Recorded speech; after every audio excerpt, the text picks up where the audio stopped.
जायफोर दाबो आथिखालाव बर' बिजोंनि फरायसालिफोरा सरकारि जायाखै जों बेखौ सरकारि खालामनांगोन आरो बिटिआर सुक्तिनि 6.3 दफायाव रोखायै लिरनाय दङ जे जायफोर बर' बिजोंनि स्कुलफोर दङ बिटिआर एरियायाव आरो बिकेडब्लिउसि एरियायाव बैफोर ओनसोलनि बर' बिजोंनि फरायसालिफोरखौ सरकारि खालामनांगौ।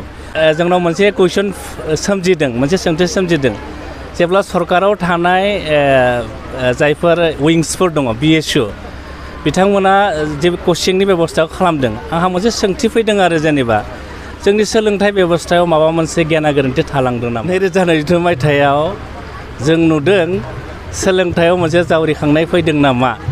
आं बेखौ सासे दुलाराय बर' फरायसा आफादनि सासे मावथि हिसाबै आं नुदों जोङो दुलाराय बर' फरायसा आफादाव जोङो गोलोम बोथोराव बेसेन नाङै फोरोंथाइ जों जाय होयो फरायसाफोरनो स्पेसियेलि जोङो 9-10नि बर' बिजोंनि फरायसाफोरनो जों होयो।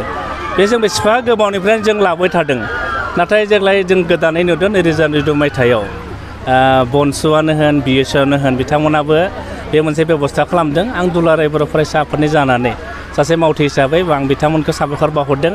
नाथाय जोंनाव मोनसे कुइसन सोमजिदों, मोनसे सोंथि सोमजिदों जेब्ला सरकाराव थानाय जायफोर उइंसफोर दङ बिएसइउ बिथांमोना जे कचिंनि बेबस्थाखौ खालामदों आंहा मोनसे सोंथि फैदों आरो जेनेबा जोंनि सोलोंथाइ बेबस्थायाव माबा मोनसे गेना गोरोन्थि थालांदों नामा जायनि थाखाय दिनै बिथांमोना बिएसइउआव फैनानै कचिं होनांगौ जाखो।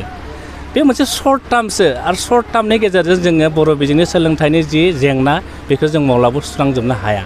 जों लं टार्म मेजार लानांगोन। लं टार्म मेजार लानांब्ला जोङो मा जायफोर दाबो आथिखालाव बर' बिजोंनि फरायसालिफोरा सरकारि जायाखै जों बेखौ सरकारि खालामनांगोन आरो बिटिआर सुक्तिनि 6.3 दफायाव रोखायै लिरनाय दङ जे जायफोर बर' बिजोंनि स्कुलफोर दङ बिटिआर एरियायाव आरो बिकेडब्लिउसि एरियायाव बैफोर ओनसोलनि बर' बिजोंनि फरायसालिफोरखौ सरकारि खालामनांगौ आरो सरकारि खालामाब्ला जोंनि जि फरायसाफोरनि सोलोंथाइनि हार बेखौ जों माब्लाबाबो बांहोनो हाया। थि समाव जों लेखा मोना। फरायसालि जागायनायनि 5-6 दाननि उनावसो बर' बिजोंनि फरायसाफोरा फराय बिजाबखौ मोनो। बै फराय बिजाबफोरखौ जों थि समाव बिथांमोननो होनो हानांगोन आरो जायफोर सरकारि फरायसालिफोर दङ बर' बिजोंनि दाबो सिंगोल टिचारजों गोबां फरायसालिफ्रा सासेल' फोरोंगिरिजों मा खालामदों फोरोंथाइ होबाय थादों। दा बेफोरबायदि थासारिया थायोब्ला जों माब्लाबाबो बर' बिजोंनि फरायसाफोरनि जों मोजां रिजाल्टखौ जों माब्लाबा मोननो हानाय नङा। ओंखायनो बे समाव आङो बिटिसिनि चिफ हाग्रामा महिलारि बिथांखौ खावलायदों नोंथाङा थाबैनो एलपि आरो इउपि फरायसालिनि थाखाय जि फोरोंगिरिफोरनि थिसनथाइ बेखौ नोंथाङा होनो नांगौ आरो थि समाव बर' बिजोंनि जि फरा बिजाब बेखौ मोनहोनायनि थाखाय नोंथाङा बेखौ बेबस्था खालामनांगौ आरो बेफोर बेबस्थाया थिग जायोब्लानो जों फैबाय थानाय समाव बर' बिजोंनि जेंनाखौ जों सुस्रांनो हागोन होननानै दुलाराय बर' फरायसा आफादा मोनसे फोथायनाय दङ।